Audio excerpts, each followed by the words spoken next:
Current electricity का सबसे basic law Ohm's law है, जिसे जॉर्ज साइमन ओम्स ने 1828 में दिया था। जैसा आप थर्मल कंडक्टिविटी में पढ़ चुके हैं, टेम्परेचर डिफरेंस के कारण हीट का फ्लो होता है। उसी फेनोमेना को ऑब्जर्व करके ओम्स ने अपने लॉ का स्टेटमेंट लिखा, जो स्टेटमेंट आपके बोर्ड पे दिख रहा है। Amount of current passing through a conductor is directly proportional to potential difference across the two ends of the conductor under same physical conditions. यहाँ पर सबसे इम्पॉर्टेंट बात आपको अंडरलाइन कर लेनी है, फिजिकल कंडीशन सेम होने चाहिए और directly proportional to potential difference amount of electric current, ये बेसिकली यहाँ पर लिखा हुआ है। ओके, अभी आप अगर पॉइंट ए पे पोटेंशियल को भी ए माने और पॉइंट बी पे पोटेंशियल को भी माने, ये कंडक्टर जो डायग्राम में दिखाया गया है, तो उसके अकॉर्डिंगली जो V A minus V B है, ये बेसिकली क्या हो जाएगा, पोटेंशियल डिफरेंस हो जाएगा, जिसको आप भी मान सकते हैं। यहाँ एज्यूम किया हुआ है कि V A minus V B भी के बराबर होगा, है ना, पी डी या पोटेंशियल डिफरेंस ऐसा। तो आप इसको मैथमेटिकली क्या लिखेंगे, तो मैथमेटिकली आपका जो स्टेटमेंट होगा, ओके, यहाँ पर देखिए आई प्रोपोर्शनल टू भी, जैसा दिख रहा है amount of current proportional to potential difference. या आप लॉजिकली इसको लिखेंगे तो भी प्रोपोर्शनल टू आई भी लिख सकते हैं। आई प्रोपोर्शनल टू भी है तो लॉजिकली आप भी प्रोपोर्शनल टू आई भी लिख सकते हैं। तो भी अगर प्रोपोर्शनल साइन हटाएंगे तो इक्वल साइन लाएंगे, और इक्वल साइन जब लाते हैं तो कांस्टेंट आता है, यहाँ पर कांस्टेंट आर और आई तो था ही, तो v is equal to R I. ये ओम का लॉ का मैथमेटिकल फॉर्म हो गया। बड़ी मज़ेदार बात यह है कि ओम्स ने जब अपना लॉ दिया और ये एक्सप्रेशन बताया, उस समय करंट का मैकेनिज्म पूरी तरह से समझा नहीं जा चुका था उसके पहले, लेकिन करंट के मैकेनिज्म समझने के बाद भी इस लॉ की सार्थकता बनी रही और आज भी हम इसे पढ़ रहे हैं। ओके, अभी आप अगर R की बात करेंगे तो R जो है बेसिकली V बाय आई के बराबर होगा, और इसको हम लोग बोलते हैं रेजिस्टेंस। ये बेसिकली प्रोपोर्शनलिटी कांस्टेंट है, जिसको हम रेजिस्टेंस बोलते हैं।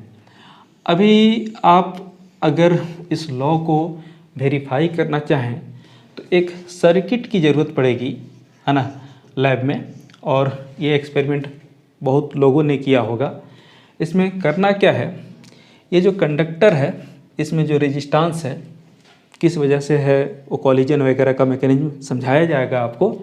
और चूँकि कॉलिजन होता है तो जिगजैग वे में इलेक्ट्रॉन का मूवमेंट होता है, इसीलिए जिगजैग सिंबल जो है, ये सिंबल आपको रेजिस्टेंस के लिए दिया गया है। और ये जो लाइन स्टेट हैं, ये बेसिकली कंडक्टर्स हैं। कंडक्टर में इलेक्ट्रॉन का फ्लो काफ़ी स्मूथ होता है। तो दो तरह के वायर भी आपको मिलेंगे, एक रेजिस्टेंस वायर और दूसरा कंडक्टिंग वायर।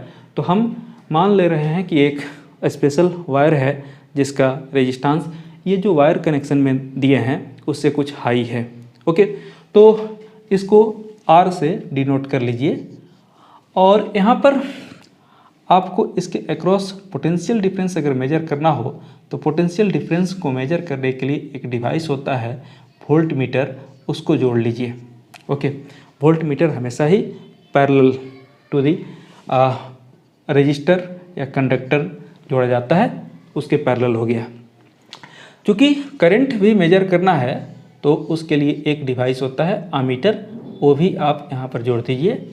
जैसे ही यहाँ पर प्लग इन करेंगे करंट का फ्लो स्टार्ट हो जाएगा, और करंट का फ्लो स्टार्ट हो जाएगा तो अमीटर आपको करंट की रीडिंग बताएगा और वोल्टमीटर आपको पोटेंशियल डिफरेंस की रीडिंग बताएगा। आप एक काम करेंगे, एक टेबल बना लेंगे। टेबल में, है ना, एक कॉलम में आप वोल्टमीटर की रीडिंग और दूसरे में करंट की रीडिंग ले लेंगे। अगर आप ये वोल्टमीटर की रीडिंग ले लिया आपने और आमीटर की भी रीडिंग ले लिया, तो हो सकता है कि एक पर्टिकुलर इंस्टेंट ऑफ टाइम पे ये करंट V हो और ये I हो। पहला रीडिंग को V1 I1 लिख सकते हैं। अब इसमें वेरिएशन लाना है, तो वेरिएशन आप दो तरह से ला सकते हैं। दो तरह से कैसे ला सकते हैं? एक तो रेहोस्टेट का पोजीशन को शिफ्ट करके, इसको रेहोस्टेट बोलते हैं, वेरिएबल रजिस्टर को रेहोस्टेट भी बोलते हैं, उसमें स्लाइडर लगा रहता है। जब आप एक्सपेरिमेंट करेंगे तो आपको दिखेगा। और नहीं तो सेल का पोटेंशियल भी डिफर कर सकते हैं, दोनों ही एप्लीकेबल है, लेकिन जनरली आपको यही अवेलेबल होता है और इसमें हम स्मॉल चेंजेस भी आसानी से देख सकते हैं। अभी अगर इसमें आपने शिफ्ट किया, चेंज किया, तो वोल्ट करंट की रीडिंग बदल जाएगी, क्योंकि ओवरऑल सर्किट का रेजिस्टेंस बदल जाएगा और इसलिए वोल्ट मीटर की भी रीडिंग बदल जाएगी। तो जैसे जैसे आप इसको अलग अलग नंबर ऑफ़ ऑब्जर्वेशन लेते जाएंगे तो नंबर ऑफ़ ऑब्जर्वेशन में आपको ऐसा दिखेगा।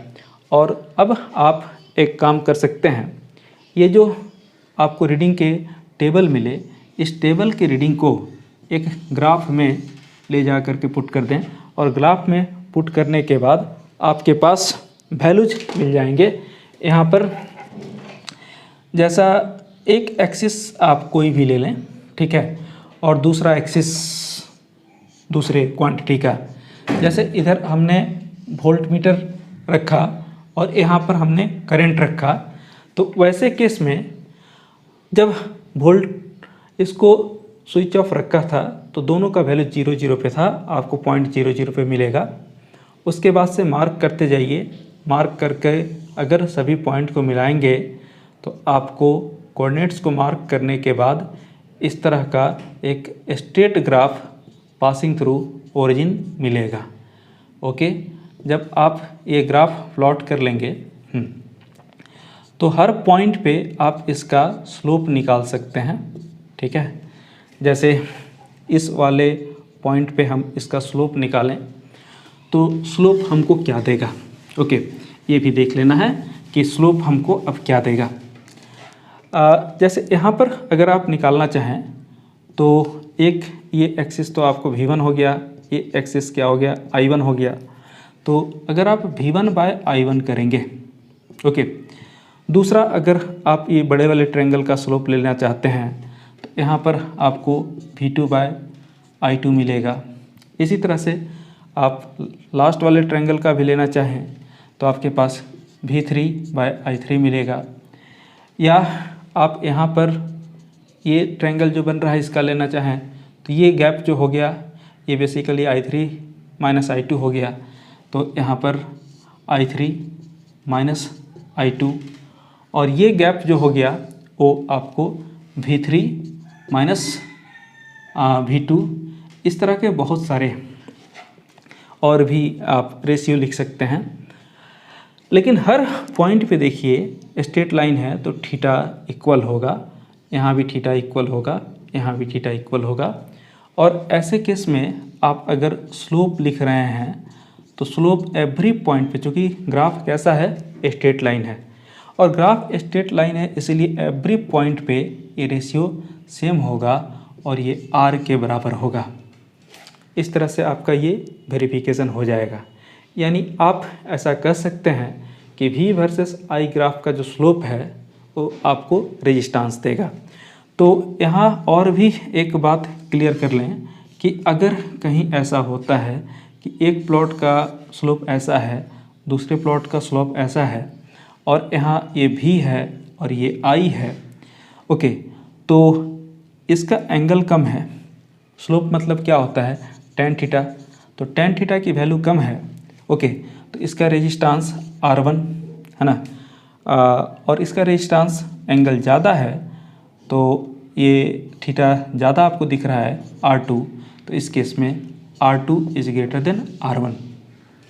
कैसे पता चला, स्लोप ज़्यादा तो रेजिस्टेंस ज़्यादा। V वर्सेस I ग्राफ में जिसका स्लोप जितना ज़्यादा, यूँ कहें कि जो वोल्टेज एक्सिस की तरफ जितना ज़्यादा झुका हुआ है उसका रेजिस्टेंस उतना ज़्यादा होगा, जो करंट के एक्सिस की तरफ जितना ज़्यादा झुकेगा उसका रेजिस्टेंस उतना ही कम होगा। अगर यहीं पे हम एक काम करते, ग्राफ में थोड़ा सा चेंज लाते, एक्सिस बदल देते दोनों, ठीक है। तो एक्सिस बदल देते तो सारा कुछ पलट जाता है।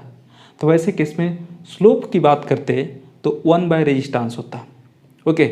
तो 1 बाय रेजिस्टेंस, अब आप तब अगर देखना चाहें, अगर ऐसा हो कि एक्सिस बदल दें, यहाँ पर एक्सिस बदलने का मतलब इधर आई कर दें और इधर भी कर दें, ओके। तब देखिए वोल्टेज एक्सिस की तरफ R1 ज़्यादा झुका हुआ है, इसीलिए R1 का वैल्यू ज़्यादा होगा। अब एक्सिस की बात ही भूल जानी है, सीधी सी बात एक लाइन की याद रखनी है कि अगर कोई ग्राफ में प्लॉट जो है वो वोल्टेज एक्सिस की तरफ ज़्यादा झुका हुआ है, मतलब उसका रेजिस्टेंस ज़्यादा होगा। आगे चल करके डिस्कशन ये करना है। अच्छा, ये सभी काम हम लोग एट सेम फिजिकल कंडीशन में सबसे प्राइम फिजिकल कंडीशन यहाँ पर टेम्परेचर है।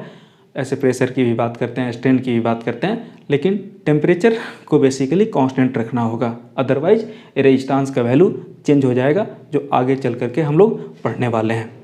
तो इस तरह आपने देख लिया कि ओम्स लॉ वेरीफाई भी हो जाएगा। ये वेरिफिकेशन ग्राफ प्लॉट करके एक्सपेरिमेंट करके क्लास 10th में भी आपने किया है, 12 में भी शायद करना ही है। तो एक बात होगी। अच्छा, on the basis of Ohm's law जो कंडक्टर है ना, वो दो तरह के हैं। On the basis of Ohm's law conductor दो तरह के हैं। एक तो आपको, ठीक है, ओमिक कंडक्टर।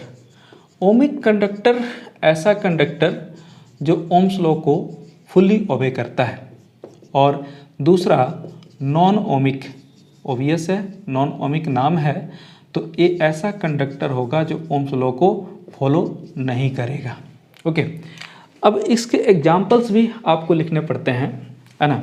जहाँ जहाँ V versus I graph straight line होगा वो सब ओमिक कंडक्टर का ही एग्जाम्पल होगा।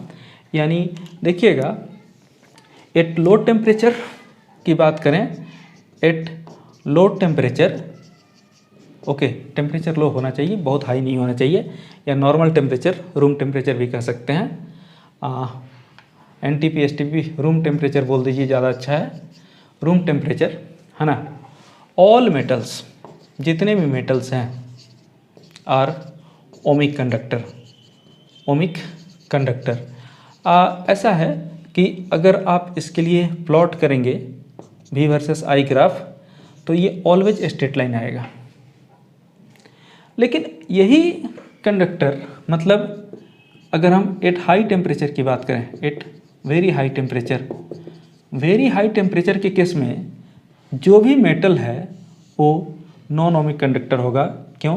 क्योंकि स्ट्रेट लाइन ग्राफ से वेरी करेगा।